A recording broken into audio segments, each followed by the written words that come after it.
नमस्कार दोस्तों, स्वागत है आप सभी का किसान बुलेटिन में और मैं हूं आपके साथ पारुल यादव। चलिए नजर डालते हैं किसान बुलेटिन में आज की बड़ी हेडलाइंस पर। 2 मार्च से शुरू होने जा रहा है देश भर में प्रसिद्ध पूसा कृषि मेला। कृषि मंत्री नरेंद्र सिंह तोमर करेंगे मेले का शुभारंभ। मध्य प्रदेश सरकार ने जारी किया बजट, कृषि क्षेत्र में किसानों के लिए किए कई जरूरी ऐलान। प्याज के बाद अब बैंगन उत्पादक किसान हुए परेशान, 100 किलो बैंगन के मिले सिर्फ 66 रुपए।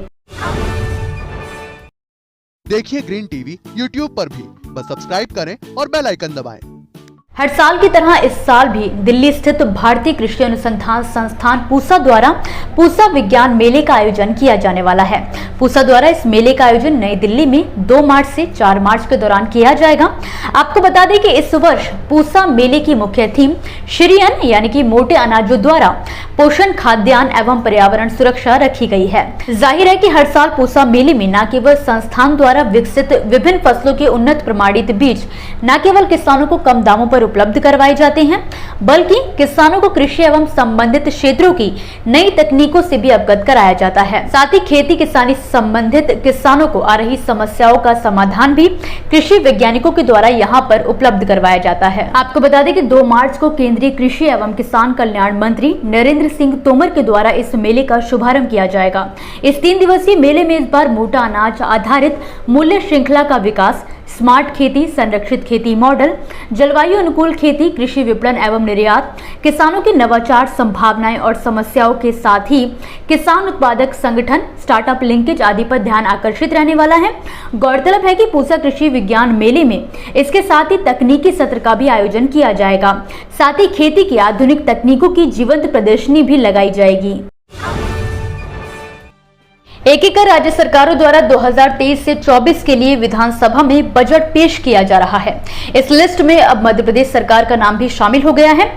दरअसल प्रदेश सरकार द्वारा आज प्रदेश के लिए बजट पेश किया गया है, जिसमें बात करें किसानों की तो मध्य प्रदेश के वित्त मंत्री जगदीश देवड़ा ने कई जरूरी ऐलान कृषि क्षेत्र में भी किए हैं। जैसे सरकार ने ऐलान किया है कि प्रदेश के बकायेदार किसानों के सरकारी संस्थानों से लिए गए कर्ज का ब्याज सरकार भरेगी। इसके लिए 2500 करोड़ रुपए का प्रावधान किया गया है। इसके अलावा सरकार द्वारा कृषि संबंधित योजनाओं के लिए कुल 53,264 करोड़ रुपए का प्रावधान है। वहीं मुख्यमंत्री गौ सेवा आयोजन के अंतर्गत 3346 गौशालाओं का निर्माण स्वीकृत किया गया है। वित्त मंत्री ने बताया कि देश के सकल घरेलू उत्पाद में हमारे प्रदेश का योगदान 3.6% से बढ़कर अब 4.8% हो चुका है। इतना ही नहीं, उन्होंने बताया कि 2011 से 12 में प्रति व्यक्ति आय 30,497 रुपए थी, जो कि अब 2022 से 23 में 3.5 गुना बढ़कर 1,40,585 रुपए हो गई है।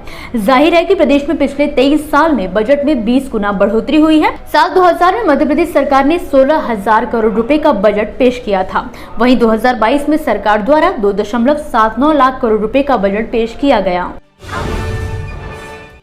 महाराष्ट्र में इस समय फसलों की सियासत जोर दे रही है। उपज की कीमतों के गिरने से किसान काफी परेशानी में हैं।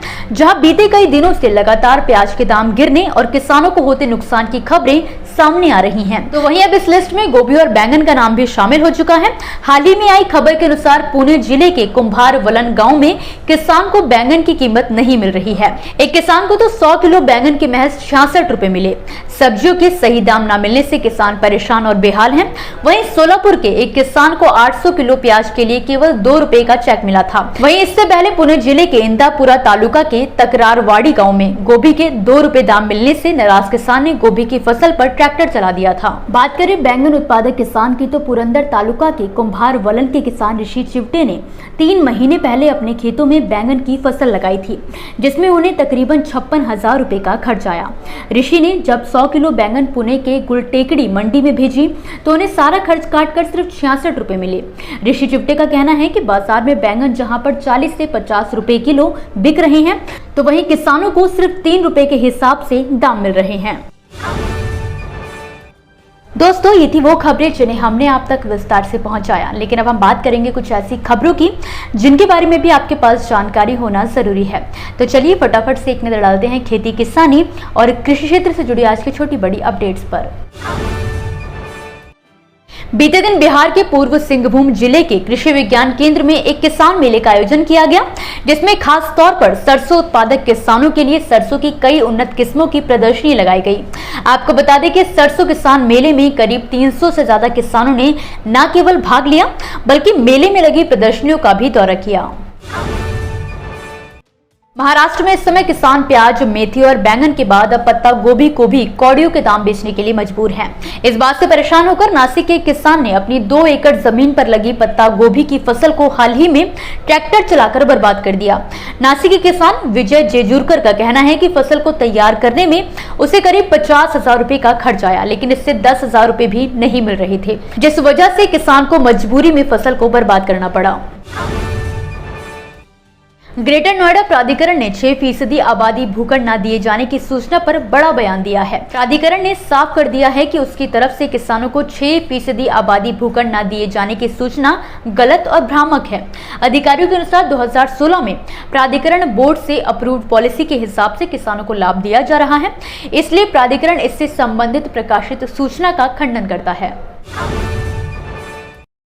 कांग्रेस ने हाल ही में एक बयान देते हुए कहा है कि न्यूनतम समर्थन मूल्य किसानों का कानूनी अधिकार होना चाहिए और कृषि उपज की एमएसपी से कम कीमत पर खरीद को दंडनीय अपराध बनाने की जरूरत है। आपको बता दें कि पार्टी ने अपने 85वें महाधिवेशन में पारित कृषि एवं किसान कल्याण संबंधी प्रस्ताव में खेती से जुड़ी कई समस्याओं और समाधान के लिए जरूरी कदमों का उल्लेख किया है।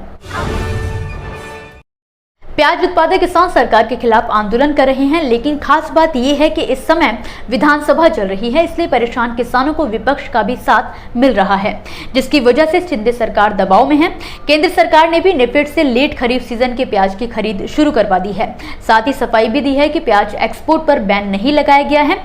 इसी के साथ प्रदेश सरकार ने भी किसानों को उनके प्याज की खरीदी करने का आश्वासन दिया है। इसी के साथ आज के किसान बुलेटिन की बड़ी खबरों में फिलहाल के लिए बस इतना ही। आप मुझे दीजिए इजाजत और देखते रहिए ग्रीन टीवी। नमस्कार। देखिए ग्रीन टीवी यूट्यूब पर भी, बस सब्सक्राइब करें और बेल आइकन दबाएं।